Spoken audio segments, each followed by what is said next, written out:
advancing nuclear energy legislation in our country is critical in my mind. It not only for energy security but national security, and we should continue to dominate this market. We talked, I think, a lot about China today and what they're doing.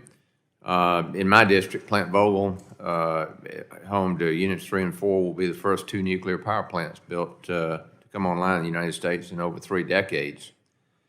Unit 3 is projected to be in service at the end of this month. Unit 4 is projected to be in service the first of the year. This is, and I've been through this with Southern Company, and it's been a tremendous accomplishment. Lots of things. There were lots of headwinds, regulatory changes, and things like that, which they experienced on 1 and 2.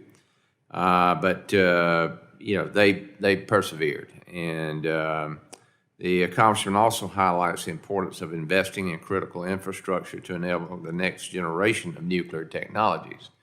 What I was told is, these are the new Westinghouse units. There was a learning curve, but guess what? We have the people now that know how to build these things.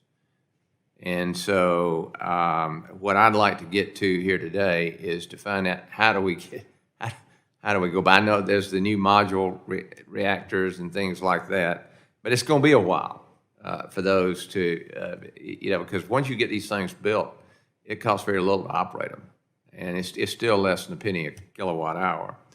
But as we look forward, what can we do? And I know that it's part of the administration, and of course Congress has its role in this. But as Congressman Carter mentioned, it gets to the point where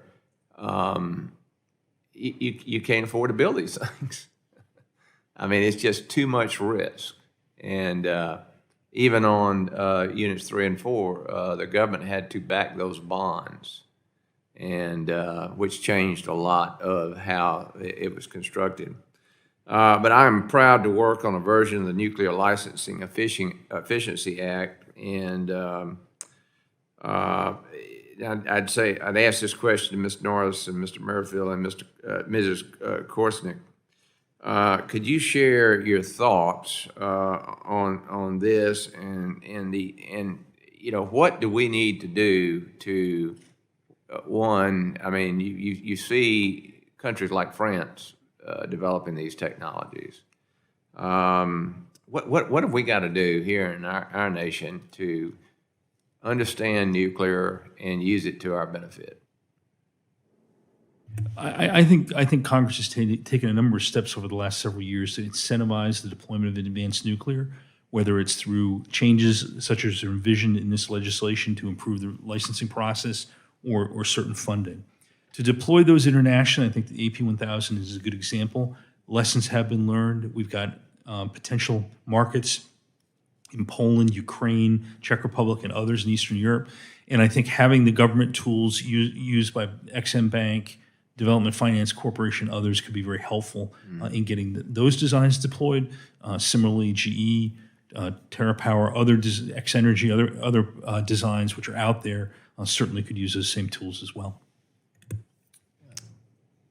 I guess I would add quickly that we need to build it here first. And I really commend the work that has happened at Plant Vogtle, and I commend the fact that the companies, stuck to it even when times got tough. I know that was hard, but should be very proud of that advanced technology that's now going to be in operation here in the United States. And in that same way, we have to build the SMRs and build the microreactors, because if you're going to build it in Romania and Poland and Ghana and all these other places, you know what? They want to see it here first. Right. They want to see that you built it. They want to know that you did it well. They want to know that your regulator approved it. And so, I look at this and say, oh my gosh, we just have to move quickly, not only quickly to help ourselves, we need to move quickly so we can demonstrate to our allies that we can build it in their place too. I'm out of time, but sir, Mr. Norris, would you like to comment? I'll just say that the advantage of the smaller reactors is that I think there's more likelihood that we can do it with project finance without these huge sort of government backstops. And it doesn't sort of require the same kind of huge, 60-year, $20 billion bet on future electricity production that a big plant like the Vogtle plant costs. So hopefully we start to see some AP300s and some new scale reactors and some TerraPower reactors and some smaller reactors where we can sort of start to scale and get some of that learning without necessarily needing to make the same kind of one-off sort of bet the farm on a gigawatt scale reactor. Okay, Mr. Chairman, I apologize, I'm over my time, but That's I yield okay. back.